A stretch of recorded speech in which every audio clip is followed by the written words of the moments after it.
Hello everyone, welcome to educational hub YouTube channel. दोस्तों, post काफ़ी कम है। Dadra Nagar Haveli and Daman and Diu में वैकेंसी आई है। ये पोस्ट सिर्फ 112 है, जिस वजह से मैं वीडियो नहीं बना रहा था क्योंकि और ये जो वैकेंसी है ये बहुत दूर है। अगर मैं दिल्ली एनसीआर या फिर दिल्ली के आसपास के स्टेट की बात करूँ, ये है आपकी दादरा नगर हवेली में।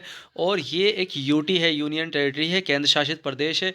तो आप जिस भी कैटेगरी में आते हैं आपको उसी कैटेगरी का रिजर्वेशन मिलेगा, सिर्फ ओबीसी को छोड़कर। क्योंकि ओबीसी के केस में ऐसा होता है कि वो जो भी कैटेगरी होती है, अगर वो दमन एंड दीव में नहीं काउंट की जा रही तो फिर वो आप लोग जनरल में काउंट होंगे।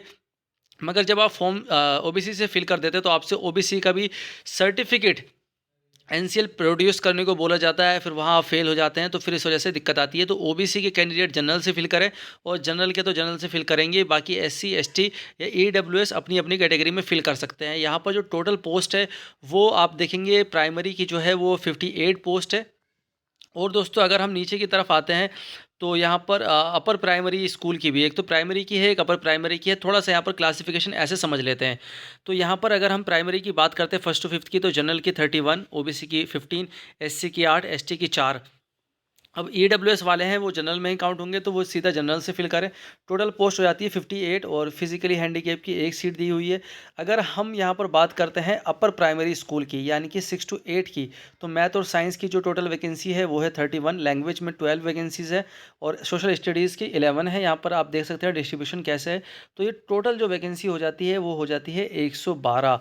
अब यहाँ पर फटाफट हम देख लेते हैं कि क्या क्या एलिजिबिलिटी है। तो दोस्तों, जैसा मैं बताता आता हूँ कि भाई प्राइमरी में तो आप किसी भी कॉलम में चौथा कॉलम देखेंगे। प्राइमरी अपर में फर्स्ट टू फिफ्थ की यहाँ पर बात करते हैं तो ये फोर्थ वाला ऑप्शन जो है, सीनियर सेकेंडरी और it's equivalent with at least 15% marks and 2 year diploma in education, तो ये स्पेशल एजुकेशन वाले यहाँ पर एलिजिबल हो जाते हैं। अब यहाँ पर बात आती है कि भाई 6 to 8 में, तो 6 to 8 में भी मैं आपको नीचे की तरफ दिखा देता हूँ।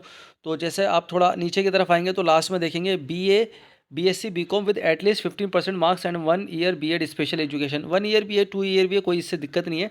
अगर आप लोगों के पास 2 साल की बीएड है तो आप घबराएं ना, आप फॉर्म फिल करें।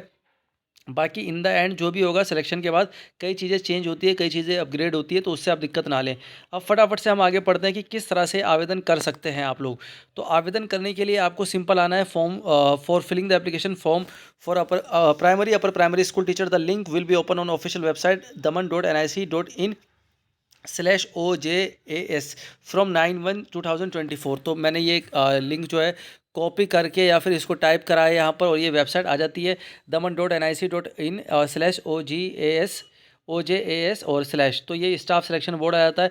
और यहाँ पर आप देखेंगे तो सीधा ऑप्शन आ रहा है primary upper primary school teacher का। आज से आप आसानी से फॉर्म फिल कर सकते हैं। वैसे फॉर्म फिलिंग की जो डेट है वो कल से स्टार्ट हो गई है, आज 10 तारीख है। आप यहाँ पर अप्लाई नाउ पर क्लिक करेंगे। अप्लाई नाउ पर क्लिक करने से पहले यहाँ पर आप सिलेबस भी देख सकते हैं इसका, कि भाई सिलेबस क्या रहेगा, और साथ ही साथ फिर डिटेल वगैरह भी आप चेक कर सकते हैं। यहाँ पर डिटेल वगैरह भी मेंशन की हुई है, तो यहाँ से सारी चीज़ें आपकी थोड़ी सी क्लियर हो जाएगी। सिलेबस वगैरह आप देख लेंगे, फिर ये वैकेंसीज़ का फॉर्मेट देख लेंगे, फिर अप्लाई नाउ पर क्लिक करेंगे। अप्लाई नाउ पर क्लिक करने के बाद यहाँ पर लिखा जाएगा कि भाई ग्रुप बी है, ये डायरेक्टरेट ऑफ एजुकेशन दमन है, और यहाँ पर वैकेंसी का डिस्ट्रीब्यूशन आ जाता है। इसको थोड़ा सा आगे पढ़ेंगे तो यहाँ पर अप्लाई नाउ पर क्लिक करेंगे। अप्लाई नाउ पर क्लिक करने के बाद आपको अपने हिसाब से पहले पोस्ट चूज़ करनी है। जैसे कि मान के चलो मैंने डीएड स्पेशल करा है या फिर बीएड स्पेशल करा है। बीएड करा है तो मैं चूज़ करूँगा अपर प्राइमरी, और मैंने डीएड करा है तो मैं चूज़ करूँगा प्राइमरी। तो मैंने डीएड करा है तो मैंने प्राइमरी चूज़ कर लिया, और उसके बाद यहाँ पर फॉर्म फिलिंग का प्रोसेस स्टार्ट हो जाता है। यहाँ पर जो भी आ रहा है आई डिक्लेयर, इस पर आपको यस करना है।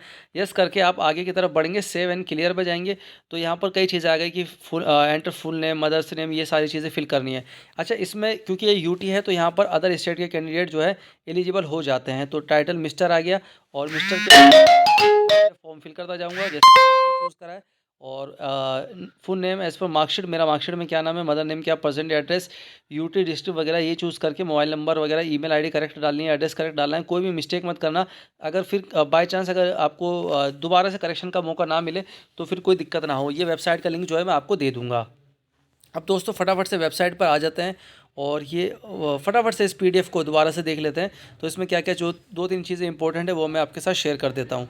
तो ये जो भाई वैकेंसीज़ आ रही है ये आपकी जो सुप्रीम कोर्ट के ऑर्डर के बाद आ रही है धीरे धीरे। तो यहाँ पर आप देखेंगे तो भाई यहाँ पर अगर प्राइमरी स्कूल की बात करते हैं तो टेट 1 क्लियर होना चाहिए। तो यहाँ पर मे बी गुजरात टेट और सी टेट की बात हो रही है, और अपर प्राइमरी में बात करें तो टेट 2, तो जैसा कि होता है वैसे ही होना चाहिए। और कॉम्बिनेशन के लिए ये फिर जो अपर प्राइमरी की बात हो रही है तो सब्जेक्ट कॉम्बिनेशन के लिए देख लो क्या क्या है भाई। साइंस, मैथ और साइंस से आपको अप्लाई करना है तो बीएससी होना चाहिए। फिर जो सोशल साइंस वगैरह, फिर बीए वगैरह, गुजराती लैंग्वेज के लिए गुजराती वगैरह, यहाँ पर लैंग्वेज की चीज़ें मेंशन की हुई है। पेपर जो आएगा आपका वो बाइलिंगुअल आएगा, इंग्लिश और गुजराती में, हिंदी में नहीं आएगा। तो या तो आपको इंग्लिश बहुत अच्छे से आती है या फिर आपको गुजराती आती है तो आप आवेदन कर सकते हैं। Online application successfully fill through, कैसे वेबसाइट आवेदन करना है, और ये जो एग्ज़ाम होगा वो ये कंप्यूटर बेस्ड ऑनलाइन एग्जाम होगा इस पर, ठीक है। The marks of preparation of merit list will be awarded only for written exam, और सिर्फ रिटन एग्जाम के बेस पे सिलेक्शन होगा, ना फिर आपकी नेगेटिव मार्किंग यहाँ पर मैं पढ़ पा रहा हूँ नहीं है, और ना ही इंटरव्यू वगैरह है, ठीक है। The merit list will be prepared from 100 marks of written examination for each wrong answer 0.25। दोस्तों यहाँ पर नेगेटिव मार्किंग आ गई है, ये 10th कॉलम में आप देखेंगे तो नेगेटिव मार्किंग है।